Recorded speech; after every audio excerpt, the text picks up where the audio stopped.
করে নেবেন, তোমরা নিজের চোখকে বন্ধ করে নাও, মানুষ চোখকে বন্ধ করে নেবেন, বলবে আল্লাহ মাথা নত করতে বলছো, চোখ কেন বন্ধ করতে বলছো?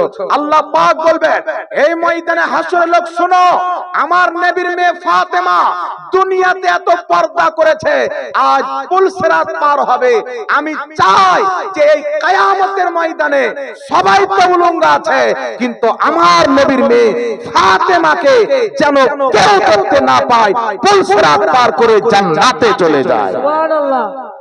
আর রাসূল পাকের অপমান করার জন্য, তিনার মেয়ের অপমান করার জন্য বলেন নবীর মেয়ে হওয়াতে কোনো উপকার নেই। নাউজুবিল্লাহ বলেন না বাবা? বলেন নবীর মেয়ে হওয়াতে উপকার নাই, কিন্তু আল্লাহ পাক কি বলছেন? কুল লা আসআলুকুম আলাইহি আজরান ইল্লাল মাওয়াদ্দাতা ফিল কুরবা। আল্লাহ পাক বলছেন নবী তুমি বলো তোমাদের কাছে আমি কিছুই চাই না, কিন্তু আমার আহলে বাইতের মহব্বত চাই, আমার ফ্যামিলির মহব্বত চাই। রাসূল পাক বলছেন যদি কোনো ব্যক্তি কাবা ঘরের মধ্যে মাকামে মাহমুদ কাবা ঘরের মাঝামাঝিতে সাজদারত অবস্থায় যদি মারা যায়, তার অন্তরে যদি আমার ফ্যামিলির আমার খানদানের বুগজ থাকে, রাসূল পাক বলছেন মাতা কুফর, ওই ব্যক্তি কাফির হয়ে মরল। আর যদি কোনো ব্যক্তি এমন অবস্থায় মারা যায় তার অন্তরে আমার আহলে বাইতের মহব্বত ছিল, রাসূল পাক বলছেন মাতা মুমিন, ওই ব্যক্তি দুনিয়া থেকে মুমিন হয়ে গেল। জোরে বল সুবহানাল্লাহ। এই ফাতেমার মহব্বত প্রত্যেক মুসলমানের প্রতি ফরজ।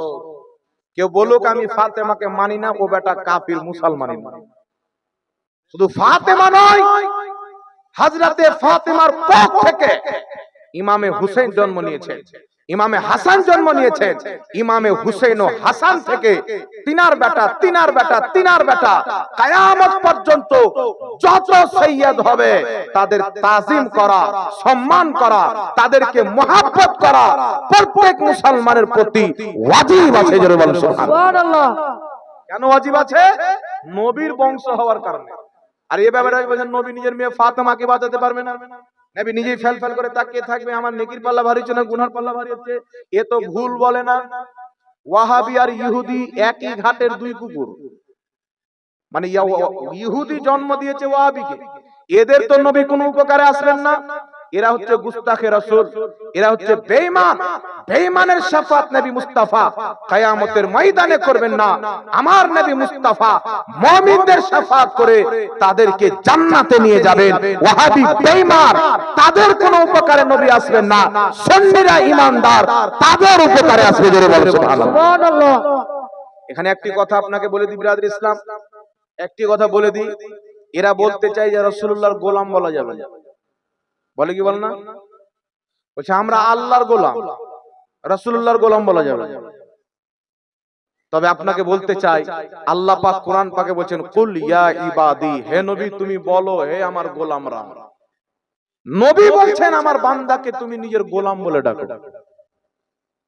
কে বলছেন নবীকে? আল্লাহ বলছেন নবীকে তুমি আমার বান্দাকে গোলাম বলে ডাকো। আর এই গুদর মুন্সি বলছেন নবীর গোলাম বলে শিরক হবে। চিন্তা করছেন? হাকিম আল মুস্তাদরাক আলা সাহিহাইন কিতাবের মধ্যে হাদিস, হযরত উমর ফারুক নিজের পরিচয় দিতে গিয়ে সাহাবাকে বলতেন আমি নবীর খাদিম ছিলাম, নবীর গোলাম ছিলাম। সাহাবা নিজেকে নবীর গোলাম বলে পরিচয় দিয়েছেন। বড় বড় আল্লাহ ওয়ালারা নবীর গোলাম বলে পরিচয় দিয়েছেন। আর সহিহ মুসলিমের মধ্যে হাদিস, রাসূল পাক বলেন তোমরা কাউকে নিজের বান্দা বলিও না, গোলাম বলো। কি বলো? তোমার চাকর থাকলে তাকে গোলাম বলো, বান্দা বলিও না। এই জন্য পৃথিবীর মুসলমান আমার নবীর শরীয়তে, আল্লাহর দেওয়া শরীয়তে সাহাবায়ে কেরামের আকীদা ছিল নবীর গোলাম বলাকে তিনারা অহংকার করতেন যে আমরা মুহাম্মদ রাসূলুল্লাহর গোলাম, দুনিয়াদারের নয়, আল্লাহর হাবিবের গোলাম। এই জন্য যারা নবীর তরিকায় চলবে, আল্লাহর শরীয়তকে মানবে, তারা নিজেকে নবীর গোলাম বলবে। আর যারা ইহুদির শরীয়তকে মানবে তারা বলবে নবীর গোলাম বলা যাবে না। তো ইহুদিদের টুকরাতে তো আমরা পালনেওয়ালা নাই। ভারতবর্ষের মাটিতে যখন ইংরেজদের হুকুমত ছিল, দেওবন্দ মাদ্রাসাকে ইংরেজরা ডেকে বলল তোমাদেরকে 600 টাকা করে বেতন দেব। দেওবন্দি মৌলভী বলছে আব্বা তাড়াতাড়ি দে, আব্বা আমার বাপ দে। ইংরেজকে বাপ বানালো 600 টাকা বেতন নেওয়ার জন্য। আর আলা হযরতের কাছে নান পাড়ার বাদশার লোক আসলো যে বেরেলির আলা হযরত সুন্দর কবি লেখেন, লাজবাব, অতুলনীয়। তো নানপাড়ার বাদশার ব্যাপারেও কিছু যেন লিখে দেয়, যাও। লোক পাঠানো হলো, টাকা দেওয়া হবে, পয়সা দেওয়া হবে। তো আলা হাজরাতের দরবারে আসলেন, এসে বলছেন, হুজুর আমাদের বাদশার ব্যাপারে কিছু লিখে দেন, আপনাকে টাকা দিয়ে দেবো, দিনের কাজ হবে। आला हजरत लिखेছিলেন, কি লিখেছিলেন? করো মদহা আহলে দুওয়াল রাজা, পড়ে इस बला में मेरी बला, मैं गदा हूं अपने करीम का, मेरा दीन पाराए ना नहीं। आला हजरत বলছেন, আমি যা কিছু লিখবো মুস্তাফার শানে লিখবো। আমি নবীর গোলাম, আমি কোন বাদশার গোলাম নয় যে রুটির টুকরাতে আমার ধর্মকে বিক্রি করে দেব। সুবহানাল্লাহ। এইজন্য মুসলমান হযরতে বেলাল কত কষ্ট দেওয়া হয়েছেন, গরম বালিতে তিনাকে শুয়ানো হয়েছে, তিনাকে গরম শিক করে তিনার চামড়াকে জ্বালানো হয়েছে, চাবুক মারা হয়েছে, কিন্তু হযরতে বেলাল বলেছিলেন, আমি নবী মুস্তাফার গোলাম, আমি রাসূলুল্লাহ কালমা পাক করেছি, ছুটে দুনিয়া তো ছুটনে দেনা, মুস্তাফা কা দামন কবি না ছোড়না। এই পৃথিবীর মুসলমান হযরতে বেলাল বলেছিলেন, জীবন দিয়ে দিতে পারি, মুস্তাফার দেওয়া কালেমা দিতে পারি না। আজ যদি নবীর গোলাম হয়ে যেতে পারি, তো কবরেও নবী, হাসরেও নবী মুস্তাফা আমাদেরকে পার করবে। জোরে বলেন সুবহানাল্লাহ। এইজন্য বিরাদ ইসলাম, ঈমান হলো মেইন জিনিস। এটা যদি থাকে, গুনাহ তো মানুষের দ্বারা হতে পারে, তবে নবীর চরিত্র, নবীর তরিকাকে অবলম্বন করতে হবে। কোথাকার হিরো হিরোইন, ক্রিকেটার ফিরকেটার দুটা ছাক্কা মেরে দিল, তো আমাদের যুবক ভাই গিয়ে এইভাবে চুল উড়িয়ে দিল। একটা জায়গাতে দেখছি চুল কাটছেন একটা লোক মালদাতে, তো চুল কাটছেন, চুল কেটে বের হলো, তো দুই সাইড ফাঁকা, আর উপরে মনে হচ্ছে যে খাদিম চাপ্পাল রাখা আছে মাথায়। এরকম চুল কাটেন না, দুই সাইড উড়িয়ে দিল, উপরটা রেখে দিল। এইগুলো চুল কাটা না যায়।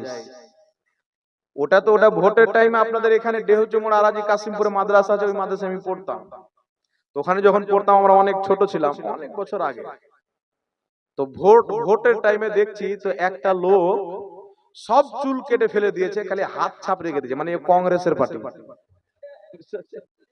হাত দিয়ে সব চুল কেটে মাথায় হাত ছাপের মতন চুল রেখে দিয়েছে। কত খ্যাপার বেটা, মানে ও কংগ্রেসের ভক্ত।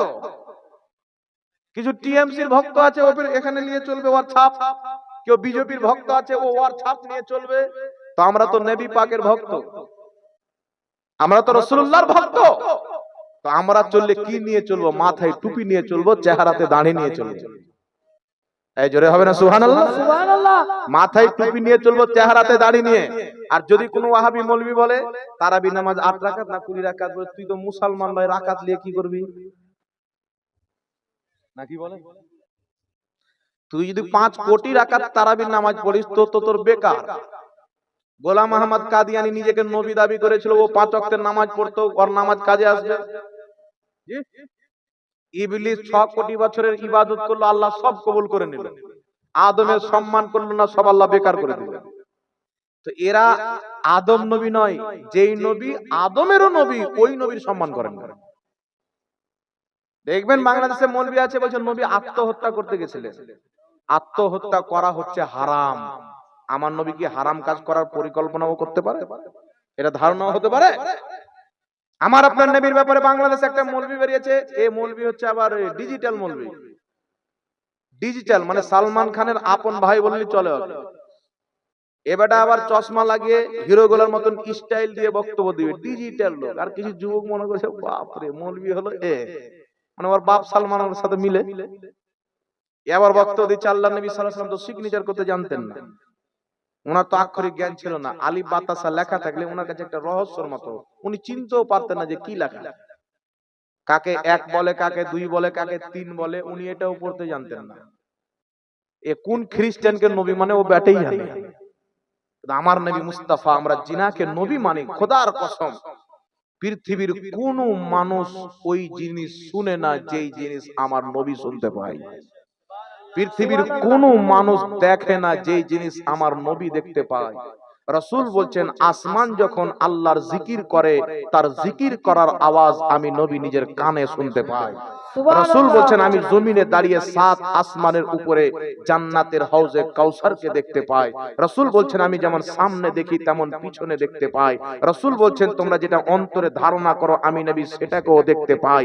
রাসূল করিম সাল্লাল্লাহু আলাইহি সাল্লামের ব্যাপারে আল্লাহকে জিজ্ঞাসা করেন তোমার নবী কি জানতেন না? আল্লাহ পাক বলছেন ওয়া আল্লামাকা মা লাম তাকুন তা'লাম ওয়া কানা ফাদলুল্লাহি আলাইকা আযীমা।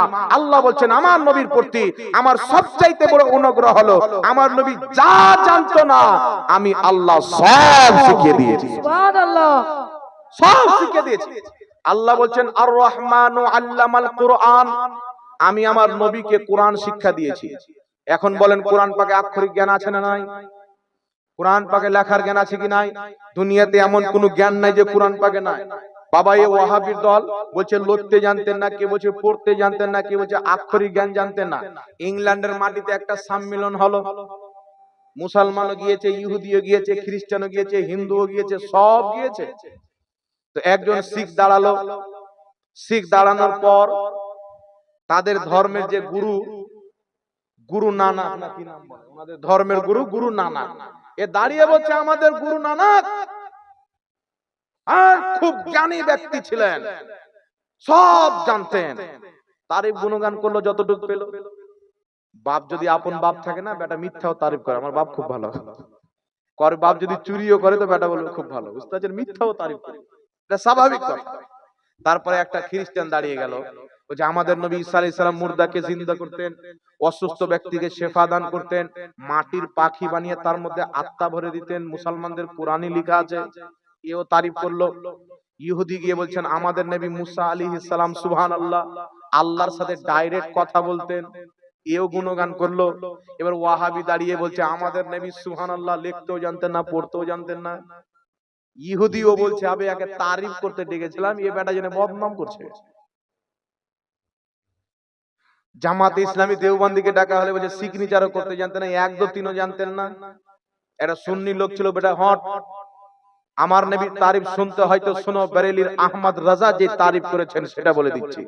আমার আলা হযরত মক্কার মাটিতে গিয়েছেন, ওয়াহাবি শিকায়ত করেছেন, ওখানকার মক্কার যে গুরু ছিলেন, নেতা ছিলেন, তিনাকে গিয়ে শিকায়ত করেছেন বেরেলির একটা আলা হযরত আহমদ রাজা খা আছেন, তিনি নবীর জ্ঞানকে আল্লাহর জ্ঞানের সমতুল্য করে দেয়। তখন আলা হযরত গিয়েছেন, ইনাকে ধরেছেন যে আপনি জবাব লিখে দেন। আলা হযরত মাত্র 8 ঘন্টার মধ্যে একটি কিতাব লিখেছেন আদ-দাওলাতুল মাক্কিয়া ফি মাদ্দাতিল গায়বিয়া।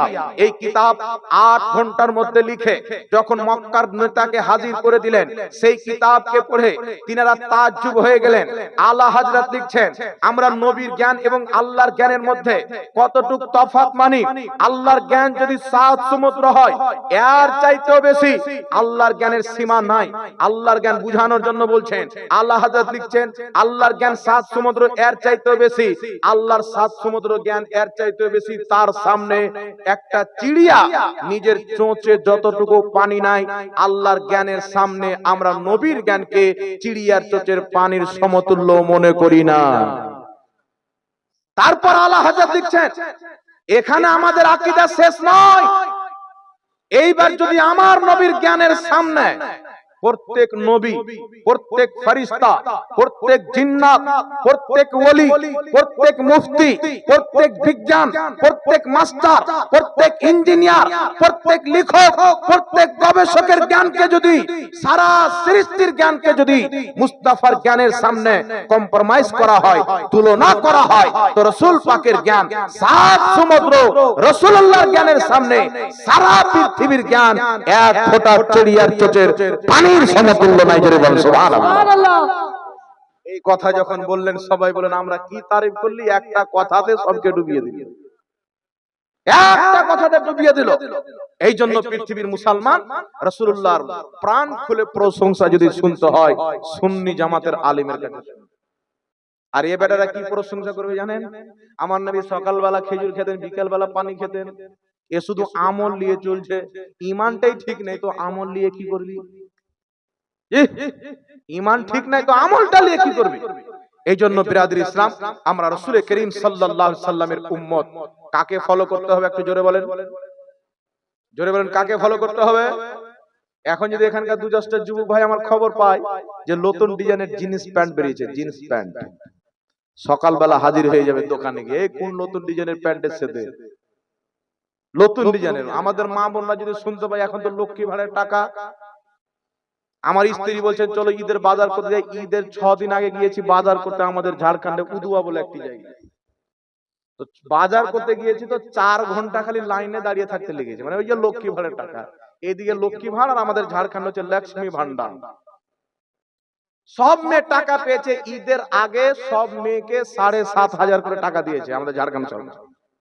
আর ঈদের আগে দিয়েছে ভাই এত লম্বা ভিড় বলিয়েন না, দোকানদার কোটিপতি, বুঝতে পারছেন? দোকানদার কোটিপতি, 3 টাকা দামের মাল 10 টাকা, আর 10 কিন্তু 20 টাকা, আমার বাপের থরি টাকা না, কিন্তু শিবু সরেন দিচ্ছে।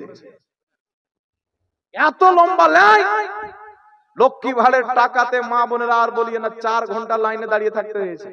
আর সবাই গিয়ে বলছে নতুন ডিজাইনের কিছু আসেনি, নতুন ডিজাইনের কিছু আসেনি। আমার স্ত্রী গিয়ে বলছে নতুন ডিজাইন আসেনি। আমি বলি, তুই বুড়ি হয়ে গেলি, 3টা ছেলের মা, তুই নতুন ডিজাইন কি করবি? না কি বলে, তুই আবার নতুন ডিজাইন কি করবি? যা পাবি সামনে নিয়ে রাস্তাঘাট। আর মেয়েদের একটা আবার অভ্যেস আছে, বাবা কিছু যদি দিয়ে যায় তোমরা কি পছন্দ করতে পারবে? আমরা নিজের চোখে দেখে পছন্দ করে টরে নিব। মানে ওর জন্য আগে একটা ওই শপিং মহল বুক করতে হবে, যে আমার স্ত্রী আসবে, সব সাইডে হন, ও যা পছন্দ নেবে। আর গিয়ে যদি ভোগা দিয়ে বলে দেন যে তোমার যা ইচ্ছা তাই লাও। আমি একবার বলে দিয়েছি, যখন আমি বহরমপুরে থাকতাম, বহরমপুরে দেখবেন বাস স্ট্যান্ডে একটা বাজার আছে, শপিং হল, সেখানে নিয়ে গেলাম। ওকে বলছি তোমার কিছু কিলো, আমার যা ইচ্ছা তা লাও। তো সামান টামান নিয়ে এসছে, তো বিল বেশি নয়, মাত্র 15,700 ক টাকা বিল, 15,700 ক টাকা। তখন আমি ওকে বললাম সব লিবা নাকি? বেশি বিল হয়ে গেল, লিব না। আমি ভাবছিলাম 4-5 হাজার হবে মনে হয়। এদেরকে আবার ছুটটা ছেড়ে দেন যদি, তো নরেন্দ্র মোদীর ভান্ডারও খতম করে দেবে, সব শেষ করে দেবে। নতুন ডিজাইন বেরিয়েছে, নতুন ডিজাইন। কিন্তু মুসলমান কত দুর্ভাগ্যের ব্যাপার, আমাদের করণীয় ছিল যে আমরা রাসূল সাল্লাল্লাহু আলাইহি সাল্লাম কি পড়েছেন আলিমকে গিয়ে জিজ্ঞাসা করতাম, নবীর পোশাক কেমন ছিল বলো, নবীর পোশাক কেমন ছিল। কোন মা বোন যখন পোশাক কিনবে তার জানা উচিত ছিল নবীর মেয়ে ফাতেমার কেমন পোশাক ছিল। কারণ যারা জান্নাতে ফাতেমার কানিজ হতে চায়, সব মহিলা তিনি সর্দারনি হবেন, তাদের কর্তব্য তাদের যিনি নেতৃত্ব জান্নাতে দিবেন তিনাকে অনুসরণ করুন, এটা কর্তব্য ছিল। হযরতে ফাতেমাতুজ জাহরা জান্নাতের সর্দারনি এমনি হয়নি, আল্লাহর কোন ফেরেশতা পর্যন্ত তিনার মাথার চুল দেখতে পায়নি। এত হায়াদার ছিলেন, এত পর্দা করতেন। জিবরিল আমিন গেটে এসে বলছেন বাড়িতে আসতে পারি? কে আছেন? জিবরিল, অনুমতি আছে?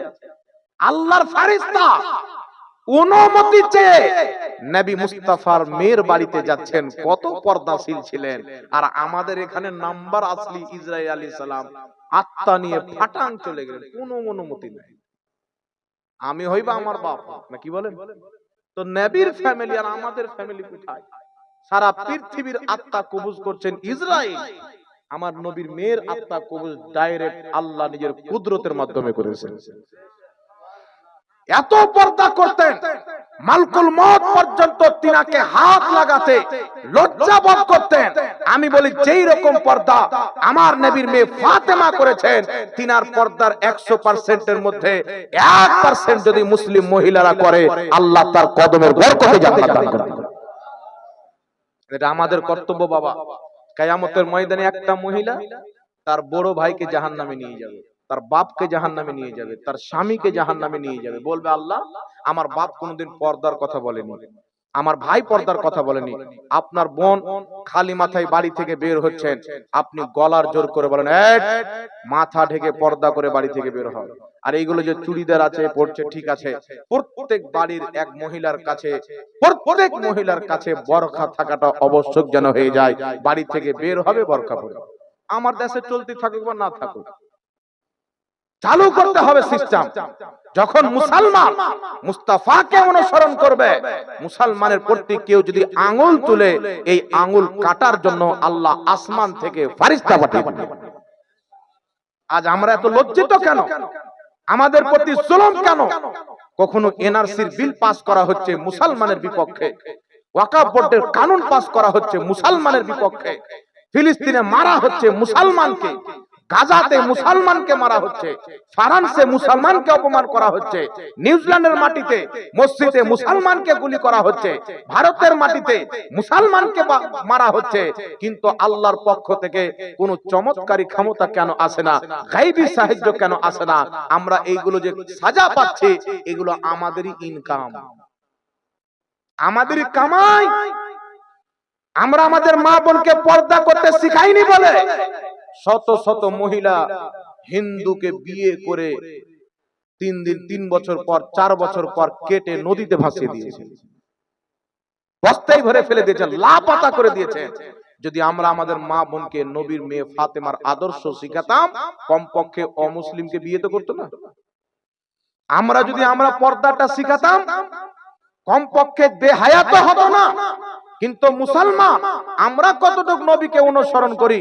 এই নবী আলাইহিস সালাতু ওয়াস সালামের চরিত্র ব্যবহারকে দেখে ইহুদি কলমা পাঠ করেছে, খ্রিস্টান কলমা পাঠ করেছে, নাসারা কলমা পাঠ করেছে, জৈন কলমা পাঠ করেছে। এই রাসূলের আদর্শকে ওড়ে যখন খাজা মঈনুদ্দিন চিশতি ভারতের মাটিতে এসে নবীর তরিকাতে নিজে চলেছেন, ওনার ব্যবহারকে দেখে, চরিত্রকে দেখে 90 লাখ অমুসলিম কালেমা পাঠ করে মুসলমান হয়েছে। আর আমাদের চরিত্রকে দেখে অমুসলিম ঠাঠাতে আসে, মারতে আসে, জালিমকে মুসাল্লাত করে দেওয়া হয়েছে। কারণ আমরা আমাদের মধ্যে পরিবর্তন নিয়ে আসেন। এখন যা যুগ চলছে বাবা, কিছু থাক না থাক মোবাইল যেন থাকে। বাংলার মুখ্যমন্ত্রী মমতা ব্যানার্জি স্কুলে কিছুদিন পূর্বে সবাইকে মোবাইল দিয়েছে, আপনাদের দিকে দিয়েছে, মহিলাকেও দিয়েছে, ছেলে মানুষকে দিয়েছে। মোবাইল লে আর তোরা খুব চালা। আর বাড়িতে মেয়ে বসে আছে, কথা বলছে, বাবা রাত 12টায় ঢুকছে, মেয়ে কথা বলছে, মাকে বলছে, স্ত্রীকে, এই কার সাথে কথা বলছে? খালারা ভাইয়ের সাথে। বাপ বলছে খালারা ভাইয়ের সাথে বলছে, আর কি বলবো? মাও বাধা দিচ্ছে না। বাপ শুনেন লো খালারা ভাইয়ের সাথে, ও কিছু বলছে না। যখন মেয়েটাকে দেখতে আসছে, দিন ফিক্স হলো আগামী বৃহস্পতিবারে বিয়ে। আগামী বৃহস্পতিবারে বিয়ে, আর আগামী বৃহস্পতিবারের 2 দিন আগে মঙ্গলবারে মেয়ে পেলিয়ে যাচ্ছে সিন্টুর বেটার সাথে। ওর বাপের ইজ্জতে ট্রাক্টর চালিয়ে হাল বেঁধে দিল, রোটার চালিয়ে দিল। আর মা যদি দুটা চল লাগিয়ে থাকতো, খালারা ভাইয়ের সাথে কোনো মহিলার কথা বলা হারাম, মামারা ভাইয়ের সাথে হারাম, ফুফারা ভাইয়ের সাথে হারাম, এরা সব হচ্ছে গায়র মাহরুম। এদের থেকে নিজেকে পর্দা করা, নিজের আওয়াজকে পর্দা করা ফরজে আইন। পর্দা করতে হবে, এর মানে এটা নয় যে ইসলাম মহিলাকে পর্দায় বন্দী করে দিয়েছেন। ইসলাম যে মর্যাদা মহিলাকে দিয়েছেন, খোদার কসম খেয়ে বলি পৃথিবীর কোন ধর্ম দেয়নি। আমার নবী যখন আসেনি, মক্কার মাটিতে, আরবের মাটিতে মহিলাদেরকে জীবিত পুঁতা হতো। আমার নবী যখন আসেনি, জোর জবরদস্তি তাদের ইজ্জতের প্রতি হামলা করা হতো। আমার আপনার নবী মুস্তাফা যখন আসেনি, মাকে বাজারে গিয়ে লাত মেরে ফেলে দেওয়া হতো। আমার নবী মুস্তাফা এসে এলান করে দিলেন, এই পৃথিবীর মাটিতে মুহাম্মদ রাসূলুল্লাহ ইসলাম কায়েম করার জন্য এসেছে। আজ থেকে কোন মহিলাকে জীবিত পুঁতা হবে না। কাউরি যদি একটা মেয়ে থাকে, লালন পালন করে বিয়ে দিয়ে দাও, খোদার জান্নাত তার নামে রেজিস্ট্রি হয়ে যাবে। সুবহানাল্লাহ বলে। আর যদি সেই মেয়ের বাচ্চা হয়, তো সেই বাচ্চার জান্নাত সেই মায়ের কদম তলে হবে। সুবহানাল্লাহ বলে। তো মায়ের চেহারা রাসূলে পাক বলছেন যে মা বাপের চেহারার দিকে তাকানো হচ্ছে ইবাদত। রাসূলে পাক বলছেন যে ব্যক্তি মায়ের চেহারার দিকে তাকাবে, বাবার চেহারার দিকে তাকাবে, আল্লাহ তাকে কবুল হজের সওয়াব দিবে। লাখ লাখ টাকা খরচ করে হজ করতে গেলাম, হজ কবুল হলো কিনা গ্যারান্টি নাই। রাসূল বলছেন মা বাপের চেহারার দিকে তাকালে একটা কবুল হজের সওয়াব বলবে। সাহাবী বললেন হুজুর যদি 2 বার তাকাই 2টা পাওয়া যাবে, 3 বার তাকাও 3টা পাওয়া যাবে। যতবার মা বাপের চেহারার দিকে মহব্বতের দৃষ্টিতে তাকাবেন, আল্লাহ ততটা কবুল হজের সওয়াব দান করবেন। সুবহানাল্লাহ। তাহলে এই মহিলাকে কি সম্মান কম দিয়েছে ইসলাম? জোরে বলেন। আমার মেয়েকে আমি ভালোবাসা দিয়ে লালন পালন করে ইসলামিক রীতি রেওয়াজে বিয়ে দেবো, জান্নাত আমার, বাপ জান্নাতি। তাহলে বলেন ইসলাম কি কম সম্মান দিয়েছে? সে যখন বড় হবে, বাচ্চা হবে, আমার মা আছে, আমি মায়ের পেট থেকে এসেছি, আল্লাহ রাসূল বলেছেন তোমার জান্নাত তোমার মায়ের কদম তলে। কোন ধর্মে আছে দেখান? হিন্দু ধর্মে চলে যান, বাবার জমির ভাগ বেটা পাবে, মেয়ে পাবে না। আর ইসলাম ধর্মে বাপও বেটাও পাবে, মেয়েও পাবে, দুইজনই ভাগ পাবে। বেটা পাবে 2 হিস্সা, বেটি পাবে 1 হিস্সা। কারণ বেটা মাঠে ঘাটে খাটে, বেটি বিয়ে দিয়ে দিবে, পরের বাড়িতে চলে যাবে, বাপের দেখভাল তো বেটা করবে। এই জন্য বেটার হচ্ছে 2 হিস্সা, বেটির 1 হিস্সা। ইনসাফ দেখে। আর যদি দুটোর বরাবর হয়ে যেত, কেউ বলতে পারে ইসলামে মা বেটির অর্ধেক, বেটার 1 ভাগ কেন? বেটার ডবল আর মেয়েদের 1। এটা তো নাইনসাফি হয়ে গেছেন। কিন্তু বাবা, এটা নাইনসাফি নয়। যদি দুইজনের সমান হয়ে যেত না, তাহলে বেটারা বলতো যে আল্লাহ, এটা আবার কি ইনসাফ? বাপের সাথে মাঠে খাটলাম আমরা, বোম্বাই দিল্লি গেলাম আমরা, বাপের সাথে হাত বাটালাম আমরা, আমার বোনের বিয়ে দিলাম, চলে গেল শ্বশুর বাড়ি, বাপের খাবার খরচা দেখভাল সবকিছু আমরা করলাম, আর জমি সব বরাবর। তো বাবার সাথে খাটে বেশি কে, বেটা না বেটি? জোরে বলেন জি। এই জন্য বেটা হচ্ছে 2 হিস্সা, বেটির হচ্ছে 1 হিস্সা। বাপ যখন অসুস্থ হবে, বেটি পকেট থেকে টাকা বের করবে না, বেটা লাখ লাখ টাকা খরচ করে বাপের ইলাজ করবে। সুবহানাল্লাহ। সকাল সন্ধ্যা বাপের খিদমত বেটা করবেন। এই জন্য বেটাকে আল্লাহ পাক 2 হিস্সা দিয়েছেন, বেটিকে 1 হিস্সা দিয়েছেন। এই রকম সম্মান, এই রকম ইনসাফ পৃথিবীর কোন ধর্মে নাই। যখন ইহুদি খ্রিস্টানরা আজ পর্যন্ত ইসরায়েলে চলে যান, আমেরিকাতে চলে যান, সমুদ্রের কিনারাতে তাদের মা বোনকে উলুঙ্গা করে বসিয়ে রাখছে, কিন্তু ইসলাম এটা বলছে না। আমার মা বোনের ইজ্জত এত কম দামি নয় যে পর পুরুষ দেখবে। মানুষের বাড়িতে যদি হীরা থাকে, সম্পদ থাকে, ওকে বাইরে রাখে না, ঘরের মধ্যে তিজোরিতে বন্ধ করে রাখে। তেমন ইসলামিক মহিলারা হচ্ছে আনমোল একটা আল্লাহ পাকের নিয়ামত, বাড়ির ইজ্জত, বাড়ির সম্মান। তাই তাদেরকে পর্দা করতে হবে। যে যত পর্দা করবে, তার ফ্যামিলি, তার বাড়ির সম্মান আল্লাহ তত বেশি বাড়িয়ে দিবে। সুবহানাল্লাহ। একবার দুরূদ শরীফ পাঠ করুন। আল্লাহুম্মা সাল্লি আলা সাইয়্যিদিনা মাওলানা মুহাম্মদ ওয়া আলা আলি সাইয়্যিদিনা মাওলানা। चांद सूरज सितारे चले आएंगे, चांद सूरज सितारे चले आएंगे, चांद सूरज सितारे चले आएंगे, और फरिश्तों का लश्कर चला आएगा, चांद सूरज सितारे चले आएंगे, चांद सूरज सितारे चले आएंगे, और सितारों का लश्कर चला आएगा। हुक्म मेरे नबी का अगर हो गया, हुक्म मेरे नबी का अगर हो गया, आसमां भी ज़मीन पर चला आएगा, चांद सूरज ज़मीन पर चले आएंगे। एक जुरे बोल दो सुभानाल्लाह। सुभानाल्लाह। নিনাস আপনাদেরকে বলছেন তো না, আমার ব্যাটারির চার্জ তো আগে শেষ করে দিয়েছেন, 1 ঘন্টা বসিয়ে রেখে রেখে। যাক, মসজিদের উন্নতি হচ্ছে, কিছু করার না, বুঝতে পারছেন? এইরকম একটা বক্তা আছে বাবা, চা চলে, এর রেকর্ডিং যারা করছে ছাড়িও না, বক্তার নাম বলছি না, যদি ছেড়ে দেয় এদের গ্যারান্টি নাই। এরা আবার দেখবে ভাইরাল বেশি হবে, ওটাই ছেড়ে দিবে আগে। তো ওই বক্তার সাথে আমার কয়েকটা প্রোগ্রাম হয়েছে। ও বেটা যেখানে যাবে কম করে 40 মিনিট বসে রাখবে, বুঝতে পারছেন? এক জায়গাতে গিয়ে বললাম ও নামবে, তারপর আমাকে উঠাবে।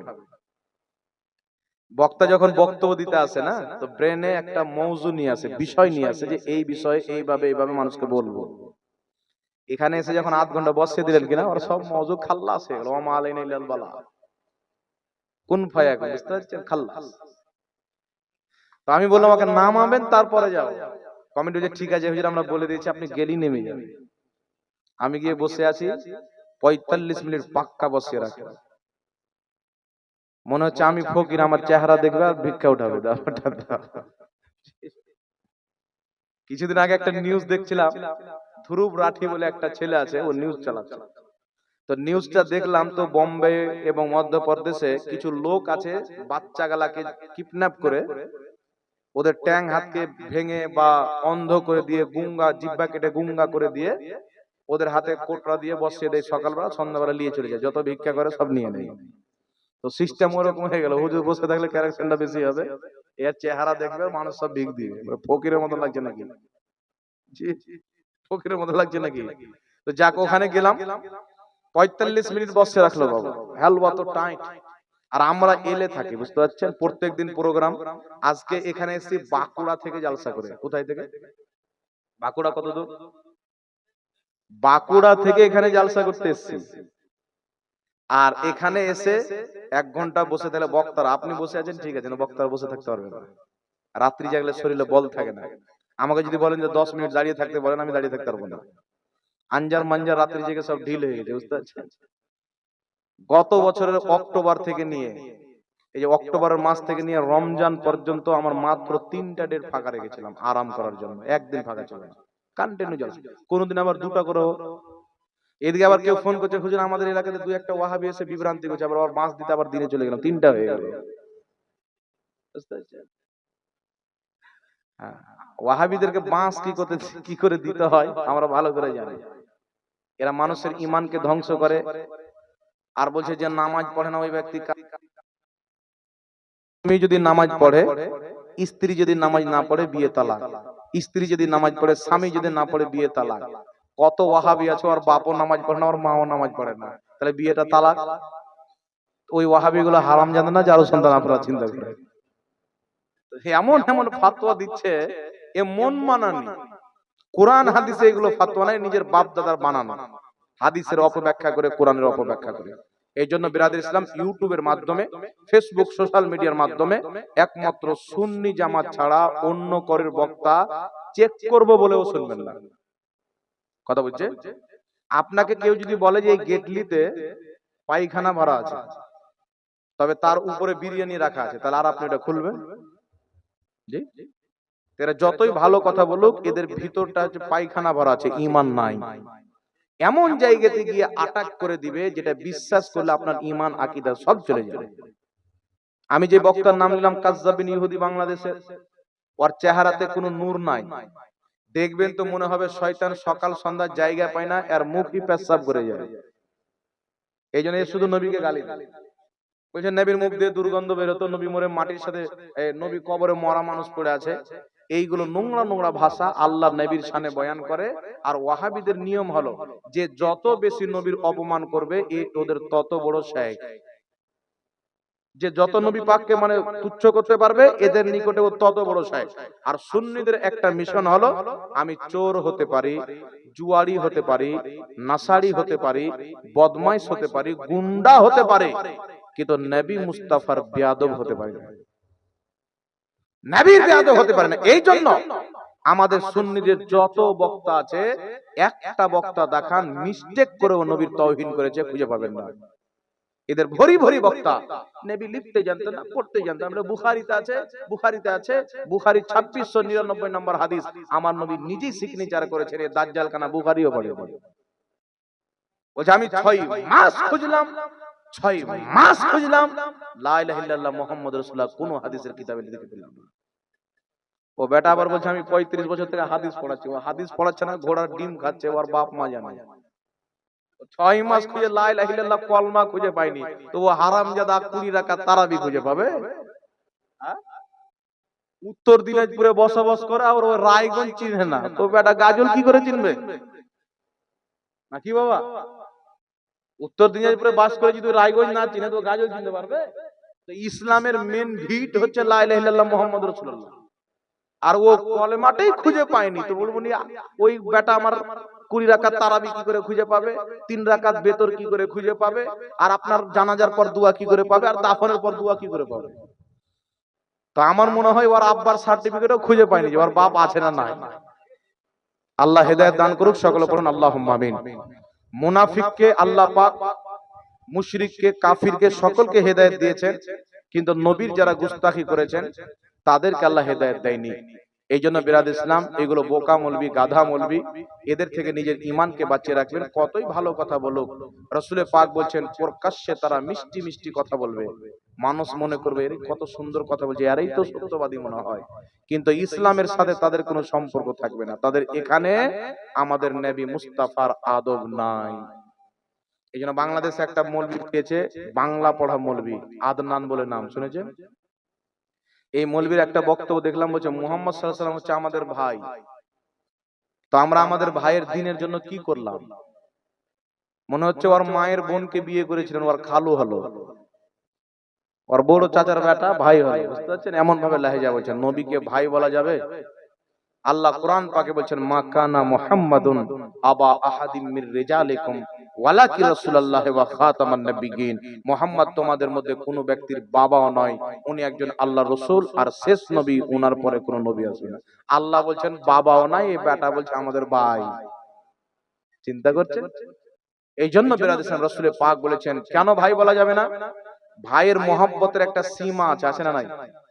ভাইকে ভালোবাসতে হবে, তবে মায়ের কম, বাপের কম। ভাইয়ের চাইতে বেশি মহব্বত বাপকে করতে হবে, ভাইয়ের চাইতে বেশি মহব্বত মাকে করতে হবে। তো নবীকে যদি ভাই বলা হয় তো বাপের চাইতে সম্মান কমে যাবে। এই জন্য রাসূল পাক বলেছেন, বুখারী মুসলিমের মুত্তাফিকুন আলাইহি হাদিস, লা ইউমিনু আহাদুকুম হাত্তা আকুনা আহাব্বা ইলাইহি মিন ওয়ালিদিহি ওয়া ওয়ালাদিহি ওয়ান নাসি আজমাইন। রাসূল পাক বলেছেন অতক্ষণ পর্যন্ত কোন ব্যক্তি ঈমানদার হবে না যতক্ষণ পর্যন্ত নিজের বাপ মা ছেলে মেয়ে এমনকি যে আল্লাহর পরে সবচাইতে বেশি আমি নবীকে না ভালোবাসবে, লা ইউমিনু মুসলমান হবে। এই জন্য রাসূল পাক সাল্লাল্লাহু আলাইহি সাল্লামকে আল্লাহর নবী মানতে হবে, রাসূল মানতে হবে, আর শ্রেষ্ঠ নবী শেষ নবী মানতে হবে, আর সারা পৃথিবীর মধ্যে সবচাইতে জ্ঞানী মানতে হবে। সুবহানাল্লাহ। আল্লাহ পাক বুঝার তৌফিক দান করুন। অনেক রাত্রি হলো বাবা, আমাদেরকে আবার অনেক দূর যেতে হবে। এখানে কয়েকটি প্রশ্ন এসেছেন, উত্তর দিয়ে দেবো না ছেড়ে দেবো বলেন? কে দিয়েছেন? টাকা নিয়ে নেবো? সারা রাত যদি টাকা দিতে বসে থাকো এখানে। হ্যাঁ, নাম বলবেন না চাচা?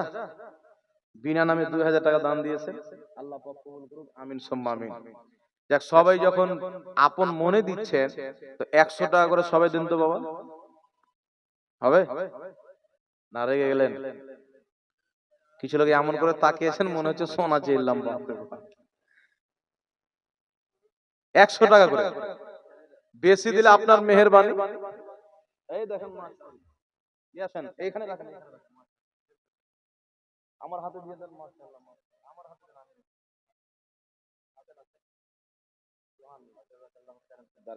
আসেন আসেন আসেন, লজ্জা করছেন নাকি? 100 টাকা নাই? না থাকলে 50 টাকা দিয়ে যান, না থাকলে 10 টাকা দিয়ে যান, কোনো অসুবিধা নাই। আসেন সবাই আসেন, এগে বেড়ে এসে দান করবেন, আগে এসে আল্লাহ বেশি নাকি দান করবেন।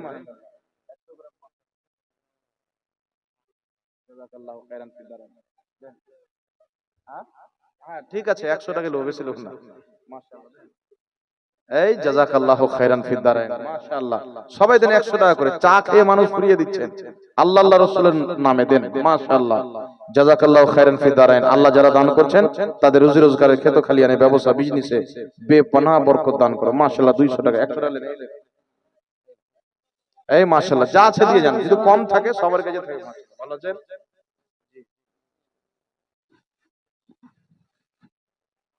ঠিক আছে, আমি বলছি। ঠিক আছে, হ্যাঁ আচ্ছা ঠিক আছে। ওয়ালাইকুম আসসালাম। মাশাআল্লাহ মাশাআল্লাহ, এই জাযাকাল্লাহ, সবাই দেন 100 টাকা করে। মাশাআল্লাহ, জাযাকাল্লাহু খাইরান ফিদ দারাইন, জাযাকাল্লাহু খাইরান ফিদ দারাইন, জাযাকাল্লাহু খাইরান ফিদ দারাইন। আমাকে দিবেন না? সবাই দিলেন? কুরসিওয়ালা হযরত, আপনার আগে তো 200 টাকা দেওয়া উচিত, চেয়ারে বসে আছেন, ভাড়া 100 টাকা আর 100 টাকা চাইলাম। সবাই দিয়েছেন? মাশাআল্লাহ। যাক, এক ভাই প্রশ্ন করেছেন যে ওয়াহাবিরা বলে সূরা ফাতিহা না পড়লে নামাজ হবে না। একটা কথা মনে রাখবেন, ওয়াহাবিরা হলো আধড়ে লোক। আধড়ে লোক জানেন? আধড়ে লোক মানে এরা অর্ধেক বুঝে অর্ধেক বুঝে না। মুনাফিক বললেও চলে। মুনাফিক কি? আধখান মানে আধখানটা মানে না। বুখারী শরীফের মধ্যে হাদিস, রাসূল কায়নাত সাল্লাল্লাহু আলাইহি সাল্লাম বলেছেন, যেই ব্যক্তি সূরা ফাতিহা পড়লো না তার নামাজ হলো না। তো ওয়াহাবিরা বলতে চায় যে হানাফিরা ইমামের পিছে সূরা ফাতিহা পড়ে না, ওদের নামাজ হলো না। তো হানাফি তোর মতন দাজ্জাল কানা নাকি একটা হাদিস নিয়ে ফুটানি মেরে বেড়াবো? আমরা রাসূল পাক সমস্ত হাদিসকে দেখি, তারপরে আমল করি। নবী পাক বলছেন যেই ব্যক্তি সূরা ফাতিহা পড়লো না তার নামাজ হলো না। কিন্তু পৃথিবীতে আল্লাহর নবী এমন কোন হাদিস নাই যে রাসূল বলেছেন যেই ব্যক্তি ইমামের পিছনে সূরা ফাতিহা পড়লো না তার নামাজ হলো না। আল্লাহর নবী বলছেন যেই ব্যক্তি সূরা ফাতিহা পড়লো না তার নামাজ হলো না, বুখারী মুসলিমের হাদিস। তারপরে ইবনে মাজার সহিহ হাদিস, নাসাই শরীফের সহিহ হাদিস। রাসূল পাক বলছেন হযরতে আবু হুরায়রা থেকে বর্ণিত, ইন্নামা জুইলাল ইমামু লিইউতাম্মা বিহি ফাইদা কাব্বারা ফাকাব্বিরু ফাইদা ক্বারা ফানসিতু। ওয়াহাবীদের গুরু আলবানী বলছেন হাদিসটি সহিহ। রাসূল পাক বলছেন ইমাম এই জন্য নিযুক্ত করা হয় যে ইমামের আনুগত্য করতে হবে। ফাইদা কাব্বারা, ইমাম যখন তাকবীর বলবে, ফাকাব্বিরু, তোমরাও তাকবীর বলো। রাসূল বলছেন ফাইদা ক্বারা, ইমাম যখন কিরাত করবে, ফানসিতু, তখন তোমরা চুপচাপ হয়ে যাও। সুবহানাল্লাহ। ইমাম মুসলিম রাহমাতুল্লাহ আলাইহি নিজের কিতাব সহিহ মুসলিমের মধ্যে বলেছেন ইমামের পিছনে চুপ থাকতে হবে, ওয়া হুয়া ইনদি সহিহ, এটাই আমার নিকটে সহিহ। আরেকটি হাদিস শুনেন তিরমিজি শরীফের মধ্যে, ইমাম তিরমিজি রাহমাতুল্লাহ আলাইহি হাদিসটি উল্লেখ করে বলছেন হাদা হাদিসুন হাসানুন সহিহুন, এই হাদিসটি হাসান সহিহ। নাসিরউদ্দিন আলবানী ওয়াহাবীদের গুরু বলছেন হাদিসটি সহিহ। নবী পাকের সাহাবী হযরতে জাবির ইবনে আব্দুল্লাহ রাদিয়াল্লাহু তাআলা আনহু বলছেন যেই ব্যক্তি সূরা ফাতিহা পড়লো না তার নামাজ হলো না, ইল্লা আইয়াকুনা ওয়ারা আল ইমাম, কিন্তু ইমামের পিছনে পড়তে হবে না। সাহাবী রাসূল বলছেন সহিহ হাদিস তিরমিজি, যে সূরা ফাতিহা পড়লো না তার নামাজ হলো না, কিন্তু ইমামের পিছনে পড়তে হবে না। ইল্লা আইয়াকুনা ওয়ারা আল ইমাম, কিন্তু ইমামের পিছনে থাকলে পড়ার দরকার নাই। জোরে বলেন সুবহানাল্লাহ। সুবহানাল্লাহ। এবার আরেকটি কথা শুনেলেন, হযরতে আলী রাদিয়াল্লাহু তাআলা আনহু বলছেন যেই ব্যক্তি ইমামের পিছনে সূরা পাঠ করে, কিরাত করে, তার মুখে আগুন মারে। সহিহ হাদিস। তারপরে চলে আসেন আল্লাহর নবী সাল্লাল্লাহু আলাইহি ওয়াসাল্লামের এই যে হাদিস বুখারীতে, যে সূরা ফাতিহা পড়ল না তার নামাজ হলো না, নবীর সাহাবী জাবির ইবনে আব্দুল্লাহ বলছেন এটা একা একই ইমামের পিছনে পড়তে হবে না। যে একা নামাজ পড়বে, সূরা ফাতিহা পড়বে না, তার নামাজ হবে না। এখন সাহাবীর চাইতে পৃথিবীর কেউ হাদিস বেশি বুঝে? নবীর হাদিস সাহাবী যেমন বুঝতেন পৃথিবীর কেউ বুঝতে পারে না।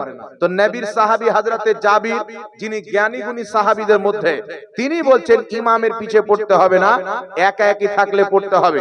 ইমাম তিরমিজি রাহমাতুল্লাহ আলাইহি তিরমিজির প্রথম খণ্ডের মধ্যে উল্লেখ করেছেন নবী পাকের হাদিস, যেই ব্যক্তি সূরা ফাতিহা পড়লো না তার নামাজ হলো না। ক্বালাল মালিক, ইমাম মালিক বলছেন ইদা কানা ওয়াহদা, এটা হচ্ছে একা একীর জন্য। যেই ব্যক্তি একা নামাজ পড়বে, সূরা ফাতিহা পড়বে না, তার নামাজ হবে না। ইমাম আবু দাউদ শরীফের মধ্যে হাদিস নিয়েছেন যেই ব্যক্তি সূরা ফাতিহা পড়বে না তার নামাজ হবে না। ইমাম সুফিয়ান সাউরীর বক্তব্য ইমাম আবু দাউদে উল্লেখ করেছেন। ইমাম সুফিয়ান সাউরী বলছেন কিন্তু ইমামের পিছনে থাকলে পড়তে হবে না। জোরে বলেন সুবহানাল্লাহ। সুবহানাল্লাহ। এই জন্য বিরাদ ইসলাম এরা আবার বলবে যে ইমাম পড়লে তো মুক্তাদির কি করে পড়া হলো? ইমাম পড়লে তো মুক্তাদির কি করে পড়া হলো? তো নবী পাক তো বলছে ইমাম যখন পড়ে তখন চুপ থাকো। আর যদি এর ব্যাপারে হাদিস লাগে, আলহামদুলিল্লাহ হানাফিদের কাছে হাদিসের বোঝা আছে। কুরবানিও দেওয়া যাবে, মাটিও দেওয়া যাবে, আবার ওর কবরে মাজারও বানা যাবে, এত হাদিস আছে। তবে ওয়াহাবির তো মাজার হবে না, তো আবু জেহেলের দল। আবু জেহেলের মাজার কি করে হবে? মাজার তো আল্লাহ ওয়ালাদের হয়। এই জন্য পৃথিবীতে আবু লাহাব, আবু জেহেল, ফিরআউন, নমরুদ, ইয়াজিদ, এদের মাজার নাই। নবীর মাজার আছে, আবু বকরের মাজার আছে, উমরের মাজার আছে, ইমাম আজম আবু হানিফার মাজার আছে, গওস পাকের মাজার আছে, খাজা মঈনুদ্দিন চিশতির মাজার আছে। এরা বলছে আমরা মাজার যাই না, তো খ্রিস্টানের বাচ্চা মাজার যাবে, এটা মানাই না। রাসূল পাক বলছেন মুসনাদ আহমদের মধ্যে সহিহ হাদিস, আলবানী বলছেন হাদিসটা একেবারে শক্তিশালী সহিহ হাদিস। জাবির ইবনে আব্দুল্লাহ বলেন আল্লাহর নবী বলেছেন ইমামের কিরাতটাই হলো মুক্তাদির কিরাত। ইমাম কিরাত করে নিল, মুক্তাদির হয়ে গেল। সুবহানাল্লাহ। আল্লাহ পাক কোরআন পাকে বলছেন ওয়া ইযা কুরিআল কুরআনু ফাসতামিউ লাহু ওয়ানসিতু লাআল্লাকুম তুরহামুন। ইমাম তাবরানী শরীফে উল্লেখ করেছেন, তাফসীরে তাবারির মধ্যে ইমাম তাবারি উল্লেখ করেছেন এই আয়াতটি হচ্ছে নামাজীদের ব্যাপারে। আল্লাহ পাক বলছেন যখন ইমাম কিরাত করবে তখন তোমরা চুপচাপ মনোযোগ সহকারে শ্রবণ করো যেন তোমাদের প্রতি রহম করা হয়। আল মুগনি কিতাবের মধ্যে লেখা আছে কিছু সাহাবী ইমামের পিছে কিরাত করতেন, তখন আল্লাহ আয়াত অবতীর্ণ করলেন যে ইমামের পিছনে চুপচাপ থাকো তবেই তোমাদের প্রতি রহম হবে। এইজন্য ইমামের পিছনে সূরা ফাতিহা পড়া নাজায়েজ, মাকরুহে তাহরিমি। কথা বুঝতে পেরেছেন? ইমামের পিছে কিরাত করা ছিল না। আর ওয়াহাবি একটা হাদিস পড়ে আর একটা পড়ে না, এদের পুঁজি হলো একটাই হাদিস, কিন্তু হাদিসের ব্যাখ্যাটা আর বলবে না। নবী অন্য হাদিসে বলেছেন ইমামের পিছনে কিরাত করতে হবে না, চুপচাপ থাকো, ওটা বেটা আর বলবে না। এইজন্য এই মুনাফিকদের থেকে দিন নেওয়া, ধর্ম নেওয়া নাজায়েজ। এরা কোরআনের একদিক বয়ান করবে আরেক দিক বয়ান করবে।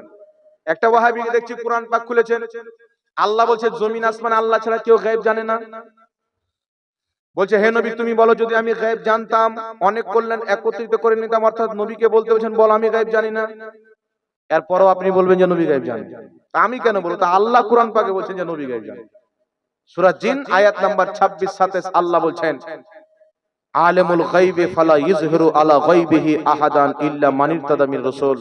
আমি আল্লাহ গায়েব জাননে ওয়ালা কাউকে ইলমে গায়েব দিনা ইল্লা মান ইরতাদা মির রাসূল, কিন্তু যে রাসূলের প্রতি রাজি হয়ে যায় তাকে ইলমে গায়েব দিয়ে দিই।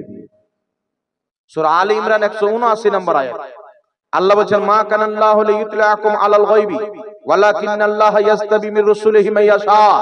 আল্লাহ বলেন হে সর্বসাধারণ তোমরা মনে করো যাকে তাকে আল্লাহ ইলমে গায়েব দিয়ে দেয় না, আল্লাহ নিজের রাসূলগণের মধ্যে বেছে নেয়, যে রাসূলকে চায় তাকে ইলমে গায়েব দিয়ে দেয়। তো কিছু আয়াত বলছে আল্লাহ ছাড়া কেউ গায়েব জানে না। নবী বলেন যদি আমি গায়েব জানি অর্থাৎ আমি গায়েব জানি না। তাফসীরে নিশাপুরীর মধ্যে লেখা আছে, তাফসীরে মাআলিমুত তানজিলের মধ্যে লেখা আছে আল্লাহ ছাড়া কেউ গায়েব জানে না। নবী বলেন আমিও গায়েব জানি না, এর অর্থ হচ্ছে আল্লাহর না জানাতে জানি না, যা গায়েব জানি আল্লাহর জানাতে জানি। তো কোরআন পাকে যেখানে যেখানে আছে আল্লাহ ছাড়া কেউ গায়েব জানে না, এর অর্থ হলো আল্লাহ যতক্ষণ জানায় না পৃথিবীর কেউ গায়েব জানে না, আল্লাহর জানাতে নবীগণ গায়েব জানে। এটা আমাদের আকীদা। কথা বুঝতে পেরেছেন? এটা হচ্ছে আমাদের আকীদা। আর এই আকীদা প্রত্যেক সাহাবা ছিল। ইমাম কাসতালানী মাওয়াহিবুল্লাহ দুনিয়ার মধ্যে লিখেছেন, কি লিখেছেন? ইমাম কাসতালানী লিখছেন নিজের কিতাব মাওয়াহিবুল্লাহ দুনিয়ার মধ্যে কাদ ইস্তাহারা ওয়া ইনতাশারা, কাদ ইস্তাহারা ওয়া ইনতাশারা বাইনা আসহাবিহি সাল্লাল্লাহু আলাইহি ওয়াসাল্লাম আলাল গুয়ুব। বলছে রাসূল করিম সাল্লাল্লাহু আলাইহি ওয়াসাল্লামের প্রত্যেক সাহাবার আকীদা ছিল, তাদের মধ্যে প্রচারিত ছিল যে আল্লাহর নবী গায়েব জানে। সুবহানাল্লাহ। প্রত্যেক সাহাবীর আকীদা ছিল। এইজন্য নবী পাক যেখানে কোরআন পাকে আছে আল্লাহ ছাড়া কেউ গায়েব জানে না, এর মানে আল্লাহ না জানাতে জানে না। যেমন আল্লাহ বলেছেন বৃষ্টি কবে হবে কেউ জানে না, মায়ের পেটে কি আছে ছেলে না মেয়ে কেউ জানে না, কিয়ামত কবে হবে কেউ জানে না। তারপরে গায়েবের খবর আল্লাহ ছাড়া কেউ জানে না। এখন আপনি বলেন বৃষ্টি কবে হবে আল্লাহ বলছেন কেউ জানে না, বিজ্ঞান বলে দিচ্ছে দুটোর সময় বৃষ্টি হবে, কিন্তু হয়ে যাচ্ছে। এরা বলছে নবীও জানে না। আরে পাগলা, আল্লাহ ছাড়া কেউ জানে না মানে আল্লাহ যতক্ষণ না জানায় কেউ জানতে পারে না। আল্লাহ যদি জানিয়ে দেয় তো আল্লাহর জানাতে নবী জানে। আল্লাহ কি বলেছেন যে আল্লাহ ছাড়া কেউ জানে না, এর মানে কি আল্লাহ যদি না জানায় তো পৃথিবীর কেউ জানতে পারে না। আল্লাহর জানাতে নবী এটাও জানে বৃষ্টি কবে হবে, আল্লাহ জানাতে নবী এটাও জানে মায়ের পেটে ছেলে না মেয়ে। ডাক্তার বলে দিচ্ছে মায়ের পেটে ছেলে আছে না মেয়ে আছে, বলতে পারে কিনা? জি। তাহলে ওয়াহাবি বলছে যে মায়ের পেটে ছেলে না মেয়ে আল্লাহ ছাড়া কেউ জানে না, তো ডক্টর বলে দিচ্ছে, তো ডক্টরকে আল্লাহ বলবে না বান্দা বলবে? তাহলে আকীদা বিশুদ্ধ রাখতে হবে, আল্লাহর না জানাতে কেউ জানে না, আল্লাহ যদি জানিয়ে দেয় আল্লাহর জানাতে জানে। সুবহানাল্লাহ। এটা আল্লাহ নিষেধ করেন। এইজন্য ইমামের পিছনে কিরাত করা নাজায়েজ, কোরআন পাকেও নিষেধ, হাদিস শরীফের মধ্যেও নিষেধ। এই প্রশ্ন দুইটার সঠিক উত্তরটা জানতে চাই, বিস্তারিতভাবে জানাবেন। চুল কালার করে নামাজ হবে কিনা? চুল কালার করা, কালো রং করা হচ্ছে হারাম। কালো রং করা কি? চুলে কালো রং করা হচ্ছে হারাম। কেউ যদি কালো রং করে নিয়েছে পরে জানতে পারছে এটা হারাম, ভুল করেছি, নামাজ পড়বে, তাহলে সেই ব্যক্তি তওবা করে উযু করে পাক পবিত্র হয়ে নামাজ পড়ে তারপর তার নামাজ হয়ে যাবে। আর হারাম কাজ করতে থাকছে, নামাজও পড়ছে না, কিন্তু নামাজ ছাড়বে না। পাপ হয়ে গেলেও নামাজ ছাড়বে না, নামাজটা পড়তে থাকবে। কথা বুঝতে পারছেন? নামাজ কবুল করবে না কিনা সেটা আল্লাহর ব্যাপার। আমার মতন মৌলবি আপনার নামাজ কবুল করবে না কি? তবে বদ আকীদাদের নামাজ কবুল হয় না। যারা আল্লাহ রাসূলের বেয়াদবি করে তাদের নামাজ কবুল হয় না, আল্লাহর ওলিদের বেয়াদবি করে তাদের নামাজ কবুল হয় না। বাংলাদেশের মাটিতে একটা মোল্লা বেরিয়েছে, এ বেটা ভারতে যদি থাকতো এক চামড়ার জুতা লিয়ে মারতাম। মুস্তাকিম নবী কাসমিনা কি ওর নাম, এ বলছে খাজা বাবা ভুয়া, বলছে খাজা বাবা ভুয়া। তো খাজা বাবা যদি না আসতো তো ওই যে বাংলাদেশি মৌলবি যে খাজা মঈনুদ্দিন চিশতিকে ভুয়া বলছে, ওর বাপ আর মা আসারামের দরবারে পূজা করতো শিবলিঙ্গে। খাজা মঈনুদ্দিন চিশতি এসেছেন বলেই বেটার চেহারাতে দাঁড়িয়ে হয়েছে, মন্দিরে পূজা করতো। খাজা মঈনুদ্দিন চিশতি এসে আল্লাহ তাবারাক ওয়া তাআলার সঠিক দ্বীনের প্রচার করেছেন, হেদায়েত পেয়েছেন, সুবহানাল্লাহ। আর বাংলাদেশের গাধা ও মুস্তাকিম নবী কাসমিনা কি এ বেটা বলছে যে খাজা বাবা ভুয়া, চামড়ার জুতা লিয়ে মারে কি মারে না? রাসূল পাক বলেন বুখারীর হাদিস, ক্বালা রাসূলুল্লাহ সাল্লাল্লাহু আলাইহি সাল্লাম ইন্নাল্লাহ তাআলা মান আদালি ওয়ালিয়ান ফাকাদ আযানতুহু বিল হারব। সহিহ বুখারীর সহিহ হাদিস, রাসূল পাক বলেন নিশ্চয়ই আল্লাহ বলেছেন যে আমার ওলির সাথে বেয়াদবি করলো আমি আল্লাহ তার সাথে যুদ্ধ ঘোষণা করলাম। এই ওয়াহাবি দেওবন্দি বাংলাদেশীদেরকে কওমি বলা হয়, এরা সব শয়তানের বাচ্চা। খাজা মঈনুদ্দিন চিশতিকে ভুয়া বলছে, আসলে দেখবেন ওর জন্মটা হলো ভুয়া, ওর জন্মে বিশুদ্ধ নয়। থাকলে খাজা মঈনুদ্দিন চিশতিকে ভুয়া বলতো না। খাজা মঈনুদ্দিন চিশতি নিঃসন্দেহে আল্লাহর ওলি, জোরে বলেন সুবহানাল্লাহ। আল্লাহ পাক এই জালিমদেরকে হেদায়েত দান করুক, নাহলে দুনিয়া থেকে উঠে এলে। এরা হচ্ছে শয়তান, টুপিওয়ালা দাড়িওয়ালা শয়তান। এদের থেকে ঈমান বাঁচানো প্রত্যেক মুসলমানের প্রতি ফরজ আছে। আরেকটি প্রশ্ন হচ্ছে, খুব সুন্দর করে বুঝিয়ে দিবেন। আরেকটা কি প্রশ্ন আছে, পুরুষের বাড়িতে নামাজ পড়া যাবে কিনা? দেখেন ব্রাদার ইসলাম, ফরজ নামাজ মসজিদে গিয়ে জামাতের সহিত পড়তে হবে, সুন্নাত নফল বাড়িতে পড়া বেশি ভালো। ওয়াহাবিদের বাড়িতে খাওয়া ও সালাম নেওয়া যাবে কিনা? আপনার বাপের সাথে আমার যদি দুশ্মনী হয়, আমি অনেক দেখেছি, আপনাদের দিনাজপুরেও হতে পারে, চাচা বাপ এবং বাপের ভাই চাচা ঝামেলা হয়েছে, বাপ তো চাচার বাড়ি যায় না, বাপের কোনো বেটা হয়ে যায় না, বেটি হয়ে যায় না, ওরও কেউ আসে না। বলবে কেন? বলছে ওই চাচা আমার বাপকে গালি দিয়েছিল, রিশতা খতম, চলাফেরা নাই। রিশতা থাকলো কি, চলাফেরাটা খতম। ওয়াহাবি আল্লাহর নবী সাল্লাল্লাহু আলাইহি সাল্লামের ব্যাপারে এইগুলো নোংরা ভাষা বলেছেন, যেগুলো আমি ব্যবহার করতে চাই না। আল্লাহর নবী সাল্লাল্লাহু আলাইহি সাল্লামের স্মরণ যদি নামাজে চলে আসে তো শিরিক হবে, গরু ছাগল এবং জেনার স্মরণ যদি চলে আসে নামাজ হয়ে যাবে। নবীর স্মরণ আসলে নামাজ হবে না। আল্লাহর শানের সামনে নবী ওলি সব চামার চাইতেও নোংরা। ভূত পরি জিন শয়তান নবী মাখলুক হওয়াতে বরাবর, নাউজুবিল্লাহ। নবী মরে মাটির সাথে মিশে গেছে। আল্লাহর নবী কিয়ামতে কোনো উপকারই করতে পারে না, ওর মেয়ে ফাতেমা কি বাঁচাতে পারবে না, ওর স্ত্রী আয়েশা কি চিনবে না। এইগুলো জঘন্যতম বিদাতি নবীকে গালি দিয়েছেন। আল্লাহর নবী আলাইহিস সালাম বলেন, কেউ যদি আমার সাহাবীর বেয়াদবি করে, ওয়ালা তু আকিলহুম ওয়ালা তু জালিসহুম ওয়ালা তু শারিবহুম ওয়ালা তু নাকিহুম। রাসূল পাক বলেন, কেউ যদি আমার সাহাবীর বেয়াদবি করে, তার সাথে উঠা বসা করিও না, খাওয়া দাওয়া করিও না, সালাম কালাম করিও না, অসুস্থ পড়লে দেখতে যেও না, মরে গেলে মাটিও দিও না। এটা সাহাবীর বেয়াদবি করলে। আর যারা মুহাম্মদ রাসূলুল্লাহর বেয়াদবি করবে, ওর জন্য ডবল হারাম। কথা বুঝতে পারছেন? ওর জন্য ডবল হারাম। ও আমার নবীকে গালি দিয়েছেন। আল্লাহ কোরআন পাকে বলছেন, ইয়া আইয়ুহাল্লাযীনা আমানু লা তাত্তাখিযু আবাআকুম ওয়া ইখওয়ানাকুম আউলিয়া। হে ঈমানদার, যদি ঈমান আনার পর তোমার আপন বাপ, তোমার আপন ভাই আল্লাহর রাসূলের বেয়াদবিকে পছন্দ করে, তার সাথে তোমার কোনো সম্পর্ক নাই। তো রাসূলের বেয়াদব যদি আপনার জন্মদাতা পিতা থাকে, তার সাথে সম্পর্ক রাখা হারাম। তো ওয়াহাবি কোন কথা? কোরআন পাক বলছেন আমার বাপের ভাত নয়। এইজন্য সাহাবী রাসূল আবু উবাইদা নিজের বাপ জাররাকে যুদ্ধের ময়দানে কতল করেছিলেন, কারণ নবীর বিপক্ষে এসেছেন। কোন সাহাবী আপন মামুকে হত্যা করেছেন, কেউ আপন খালুকে, কেউ আপন ভাইকে হত্যা করেছেন, কেন? নবীর বিপক্ষে আসার কারণে। একটাই ইসলাম। রাসূল পাক বলছেন বুখারীর হাদিস, সাহাবী ইসলামের উত্তম জিনিস কি, আমল কি? কেউ বলছে হুজুর নামাজ, নবী বলছেন না। কেউ বলছেন জিহাদ, নবী বলছেন না। কেউ বলছেন যাকাত, বলছেন না। রাসূল পাক বলছেন ইসলামের উত্তম কাজ হচ্ছে তুমি বন্ধুত্ব করো তো আল্লাহ আল্লাহ রাসূলের জন্য, দুশমনি করো তো আল্লাহ আল্লাহ রাসূলের জন্য। এটা সবচাইতে মূল জিনিস। এই জন্য বাবা ওয়াহাবি দেওবন্দি তবলিগি এরা সব গুস্তাখে রাসূল। এরা লিখেছে নবীর জ্ঞান চাইতে শয়তানের জ্ঞান বেশি। আশরাফ আলী থানভী ওয়াহাবিদের মুজাদ্দিদ হিফজুল ইমানের 8 নম্বর পৃষ্ঠার মধ্যে লিখছেন, নবীকে যেরকম জ্ঞান আল্লাহ দিয়েছেন, প্রত্যেক জানোয়ারকেও দিয়েছেন, প্রত্যেক পাগলকেও দিয়েছেন। নাউজুবিল্লাহ বলবেন না? এরা যা গুস্তাখি করেছেন, আজ পর্যন্ত কোন ইহুদি, খ্রিস্টান, আবু জেহেল, উতবা, সাইবা পর্যন্ত আমার নবীর বেয়াদবি করেনি। এই জন্য খবরদার মুসলমান, এদের থেকে নিজের ইমানকে বাঁচাবেন। এটা নয় যে হুজুর একটা ভুল হতে পারে, এটা কুফরি। ইবলিস একটাই ভুল করেছিল, চুরি করা ভুল যদি হয় এটা গুনাহে কবিরা। গুনাহে কবিরা করলে ইমান যাবে না, গুনাহ হবে। আর নবীর বেয়াদবি করলে ইমান চলে যাবে, ছোট হোক আর বড় হোক। ইমাম কাজী আয়াজ শেফা শরীফের মধ্যে লিখছেন, নবীর চুল মুবারককে কেউ যদি চুলওয়া বলে ও কাফির।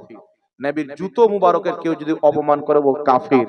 তো জুতোর অপমান করলে যদি কাফির হয়, মোল্লা বলছেন নবীর মুখ দিয়ে দুর্গন্ধ বের হতো। ও মুসলমান আছে?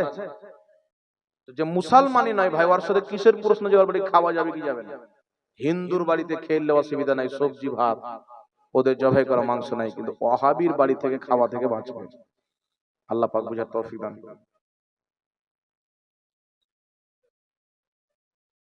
সালাম নেওয়া যাবে কিনা? কোন ওয়াহাবি যদি সালাম দিয়ে দেয়, তার উত্তর হলো ওয়াসালামুন আলা মানিত্তাবাউল হুদা। সালাম তাদের জন্য যারা হেদায়েতের প্রতি আছে, এই উত্তরটা দিতে হবে। যাই হোক বিরাদর ইসলাম, 2:30 বেজে গেল, আমরাকেও যেতে হবে, আপনারাকেও যেতে হবে।